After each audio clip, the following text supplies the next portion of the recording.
Es tiempo de mejorar nuestra calidad de vida, tiempo de consumir alimentos más sanos y que no afecten nuestra salud. Alimentos producidos de una manera más limpia y amigable con el medio ambiente. Bienvenidos a Agricultura Verde, el programa que capítulo a capítulo les mostrará cómo es posible cultivar y producir alimentos sin desgastar la tierra, evitando afectar las fuentes de recursos naturales y siendo justos con el trabajador. La agricultura necesita espacios para desarrollar sus funciones. Esta puede utilizar desde grandes extensiones de terreno hasta pequeñas cuadras de tierra, todo dependiendo de la explotación agrícola que se quiera desplegar. Las instalaciones agropecuarias se consideran como todas aquellas formas o estructuras artificiales que se articulan a diferentes factores ambientales, con el fin de lograr una producción agropecuaria óptima y adecuada, mejorando las condiciones de vida y trabajo en el campo. Los factores que inciden en la planeación, el diseño y el desarrollo de las instalaciones agropecuarias se deben mantener identificados para que esto permita a las plantas y los animales generar los rendimientos adecuados. Para las buenas prácticas agrícolas, las instalaciones en la finca o sitio de producción deben ser espacios cómodos y aseados, construcciones sólidas en las que no exista amenaza de contaminación de alimentos. Las instalaciones deben ser distribuciones seguras y que se sitúen para evitar algún tipo de riesgo. Pero antes de profundizar en nuestro tema de hoy de buenas prácticas agrícolas, conozcamos un poco sobre el ciclo del agua y su circulación a nuestro alrededor.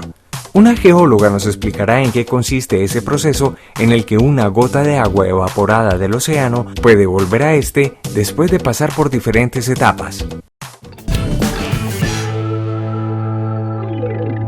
Siendo el agua la sustancia más abundante que hay en el planeta, debemos caer en cuenta de que el agua existe dentro de esta masa sólida que es el planeta Tierra, pero debemos también pensar que la atmósfera hace parte de nuestra Tierra.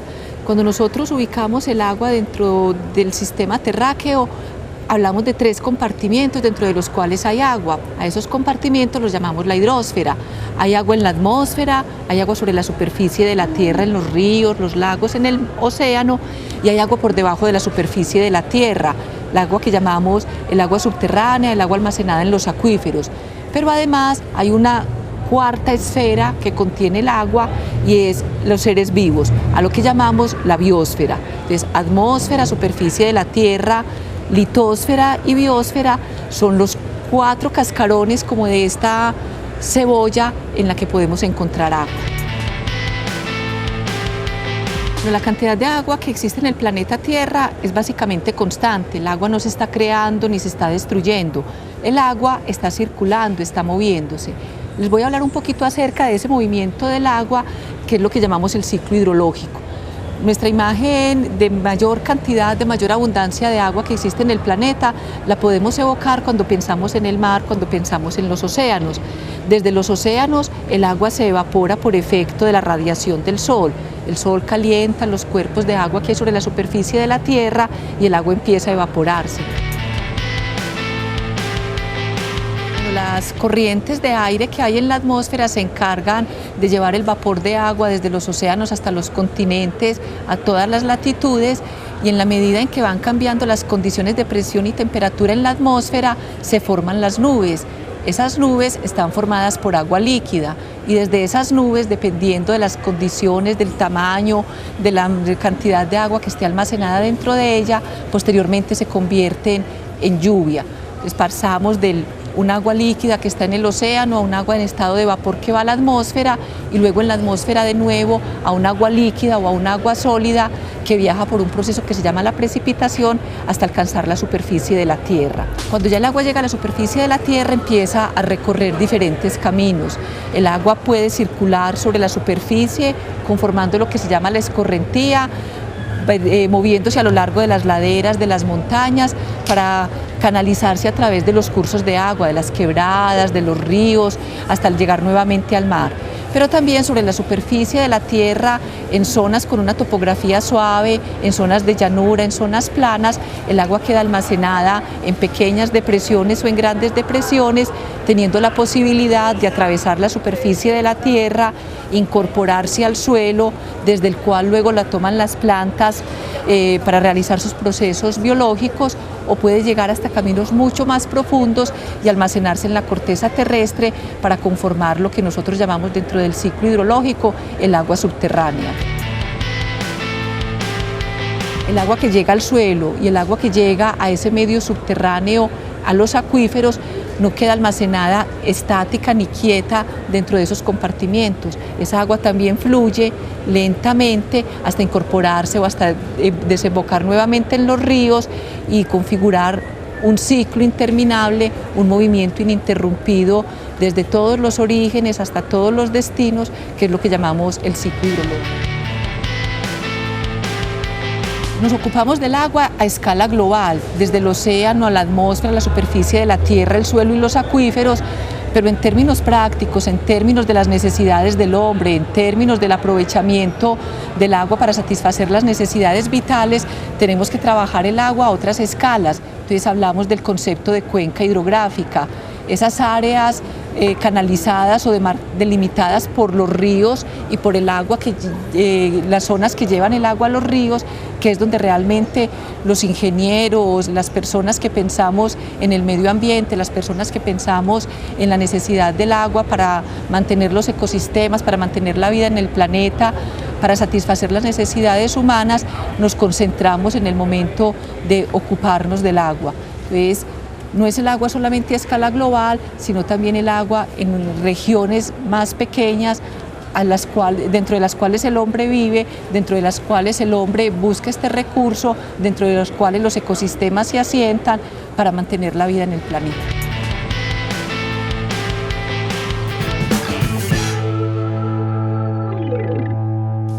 Ahora, desde una finca en la que se producen aguacates con buenas prácticas agrícolas, comenzaremos a conocer sobre los espacios para el almacenamiento de los insumos agrícolas, los equipos y las herramientas. Indispensable, antes de contar con este espacio para agroquímicos, tener cerca un extintor y un botiquín de primeros auxilios. En el momento nos disponemos a ingresar al cuarto de agroquímicos, el cual se encuentra ubicado en un sitio bien aireado, demarcado, con señales de peligro y que solo entra personal autorizado. La persona a la cual ingresa acá debe tener un equipo de protección, el cual consta de un tapabocas y los guantes para la manipulación de los productos.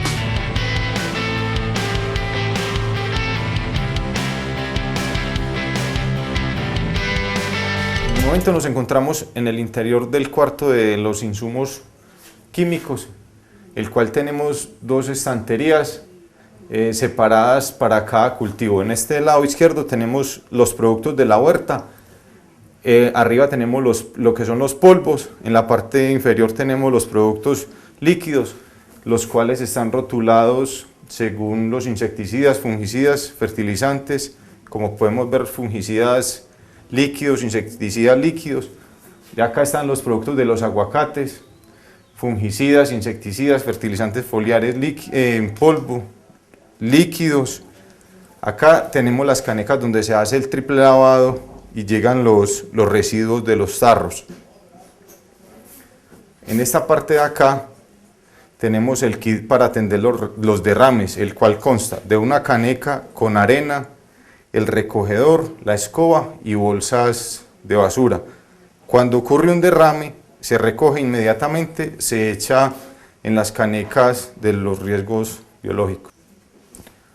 Continuando tenemos los afiches, los cuales nos indican el manejo y la orden mezcla de los productos. En la cartelera tenemos información de qué hacer en caso de un derrame, inhalación o que se nos caiga algún producto en la piel. Pasando acá a la zona de dosificación, tenemos dos probetas, un medidor pequeño y una gramera en la cual dosificamos los productos. Tenemos una caja de icopor en la cual transportamos las mezclas hacia los productos hacia las partes donde vamos a hacer las aplicaciones. La poceta para lavarnos en caso de un derrame o algo. De esto consta nuestra sala de agroquímicos. Los afiches con la información sobre qué se debe hacer en caso de algún accidente con los insumos agrícolas pueden contener la siguiente información. Plaguicidas en la piel. Mientras espera al médico o ambulancia, administre los siguientes primeros auxilios. Quitar la ropa impregnada. Lavar la piel y el cabello minuciosamente con agua y jabón. Secar al intoxicado y envolverlo con una cobija. La persona que auxilia debe usar equipo de protección personal para evitar su contacto con el plaguicida mientras proporciona ayuda al afectado. En caso de plaguicidas en los ojos, es muy importante lavar los ojos lo más rápidamente posible, pero con suavidad, utilizando para ello agua limpia durante 10 minutos. No se debe usar productos químicos ni drogas en el agua con que se lavan los ojos, podría aumentar la severidad de las lesiones. En caso de inhalación de plaguicidas, llevar la víctima rápidamente al aire fresco, soltar las vestimentas apretadas, hacer respiración artificial si la respiración del afectado es irregular o se detiene, mantener al afectado tan quieto como sea posible. En caso de notar convulsiones, protegerlo contra caídas o golpes en la cabeza, mantenerlo acostado con la cabeza ligeramente hacia atrás para facilitar el paso del aire a los pulmones. Esta información también debe ir consignada en los puntos de preparación en cultivo, pues allí también se manejan los insumos agroquímicos cuando se van a hacer las aplicaciones. Este es un punto de preparación de plaguicidas en campo. Cada lote debe tener su sitio de preparación, debe de tener disponibilidad de agua. El punto, como lo vemos, debe de estar techado. El piso debe contener gravilla por si ocurre algún derrame, se alcance a filtrar. Los sitios de preparación deben de estar señalizados, deben tener algunos procedimientos como lo son el orden de la mezcla de plaguicidas, qué hacer en caso de un derrame, en caso de una intoxicación. En el caso de ingestión por plaguicidas, no se debe inducir al vómito cuando el paciente ha ingerido un veneno corrosivo, pues este quema la garganta y la boca tan severamente al salir como al entrar. Leer en la etiqueta del producto si es indicado realizarlo. Nunca inducir al vómito cuando el paciente está inconsciente o presenta convulsiones, pues podría morir asfixiado por sus propios vómitos. Si lo recomendado es inducir al vómito, hágalo de la siguiente manera. Inducir el vómito, introduciendo un dedo o el mango de una cucharita en la garganta de la víctima. Asegúrese de que esté boca abajo o de rodillas al producirse las náuseas. Primero se debe hacer que el paciente ingiera no más de una taza de agua, inducir el vómito y después volver a dar otra taza de agua. Repetir el procedimiento hasta que vomite agua pura. En caso de un derrame de plaguicida, utilice el equipo de protección personal para realizar la labor de contener el derrame, aplicar en el centro material absorbente y dejar actuar por 1 minuto. Barrer cuidadosamente. Recogerlo en una bolsa plástica, cerrarla y rotularla, material absorbente contaminado, y depositarla en una caneca con tapa o en un costal para su disposición final. En caso de que se presente un incendio, tener extintores tipo ABC que se adapta a cualquier tipo de fuego.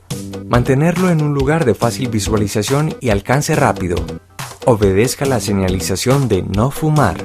Verificar periódicamente la fecha de vencimiento del extintor. Cuando se produce un incendio, se recomienda llamar a los bomberos, cortar la luz y el gas, evite que el fuego se extienda, utilice el extintor, verifique que esté cargado, jale la abrazadera y saque el pasador de seguridad, dirija la boquilla a la base del incendio, presione la palanca, muévase de derecha a izquierda, nunca dé la espalda al incendio y al acercarse, hágalo en dirección al viento.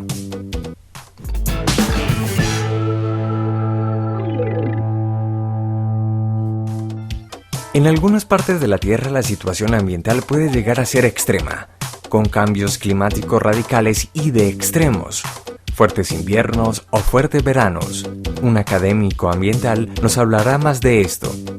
Quiero comenzar diciendo que esto está enmarcado por algo que se llama el cambio ambiental global, que comprende lo que se conoce como cambio climático y otros cambios, como por ejemplo los asociados con las alteraciones en los usos y las coberturas del suelo, como lo que se da con la deforestación de los bosques.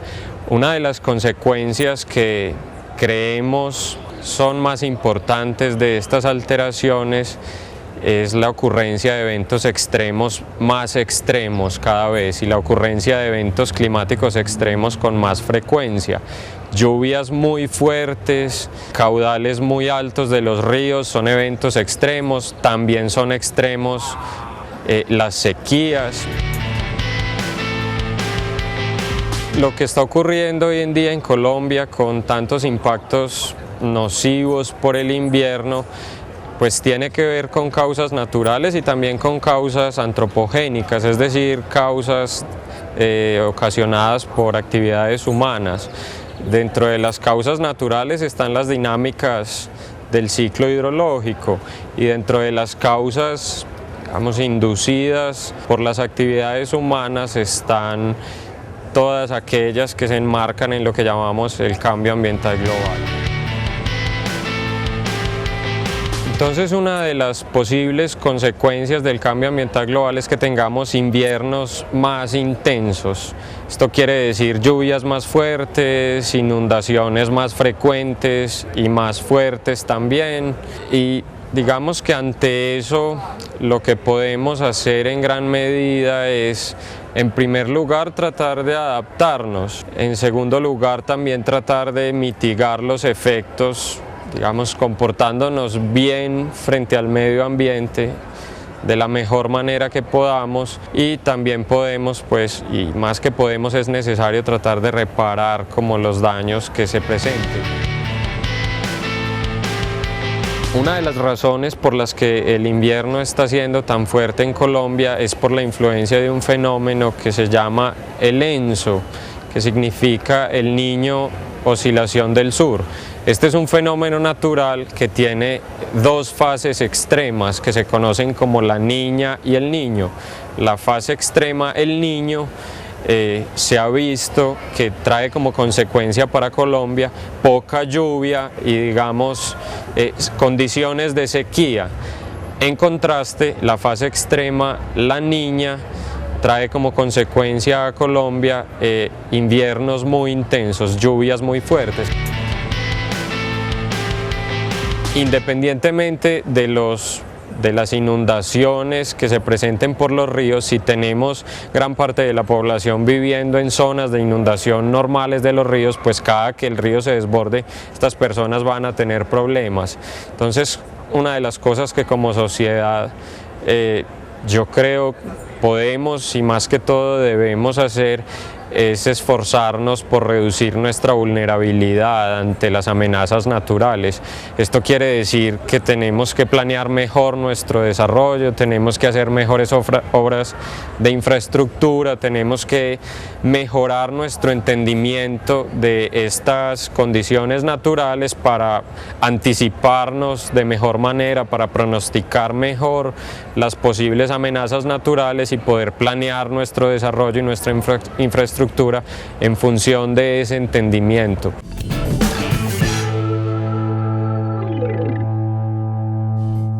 Visitemos ahora otra finca productora de aguacates con buenas prácticas agrícolas, en la que los espacios para los trabajadores, los insumos y las herramientas son de suma importancia. Estamos en el acopio temporal de la fruta. Esta área debe ser exclusiva solamente para las personas que van a manipular el producto. No deben de ingresar animales a esta área porque se nos puede contaminar la fruta. Las canastillas deben de estar limpias, desinfectadas y sobreestivas. Debemos también de tener un control de los roedores que puedan llegar a esta área, con el fin de, como lo decía anteriormente, de prevenir contaminación de la fruta. Debe ser un lugar iluminado, pero los bombillos que se tengan ubicados en el centro de acopio deben de tener una protección con el fin de que si se rompen no caigan partículas a la fruta y ésta se contamine o en un caso llegue a pasar un accidente con alguno de los operarios. Estamos en la zona de alimentación de los trabajadores. Dentro de la parte de BPA es una parte muy importante porque es donde ellos llegan a consumir sus alimentos. Se requiere por bienestar laboral que estas personas tengan un área limpia para consumir sus alimentos, que tengan agua potable y tengan un lugar donde dejar su ropa al llegar al momento de la finca, que se deben de cambiar por el uniforme que aquí se les da como dotación. Asimismo, la finca debe contar con un lavamanos dotado de jabón y servilletas, igualmente señalizado y con información importante para el aseo de los trabajadores. Nos encontramos en la zona de almacenamiento de fertilizantes y herramientas. En esta parte encontramos todos los productos químicos con los que fertilizamos nuestros cultivos. Debe de ser un área seca con una buena ventilación, una buena iluminación, y debemos de dar un buen manejo de las herramientas que tenemos aquí.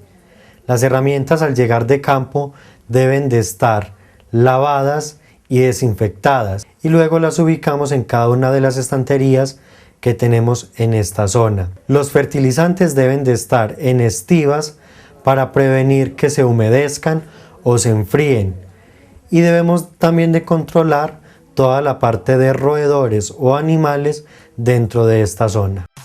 Visitemos el cultivo de tomate bajo invernadero trabajado con buenas prácticas agrícolas, donde de una manera creativa lograron tener un espacio para los insumos y las herramientas. Tenemos un cuarto donde guardamos todos los insumos agrícolas, herramientas y todo lo que es la maquinaria manual con que laboramos dentro del invernadero. Todo lo manejamos por separado, señalizado, para una mejor seguridad. En esta finca podemos encontrar una sola habitación en la que se encuentran las herramientas, los equipos y los insumos, con la diferencia que los insumos y los agroquímicos se encuentran aislados como BPA exige. Dentro de una caneca metálica y asegurada con candado se encuentran los agroinsumos necesarios para el trabajo en el cultivo.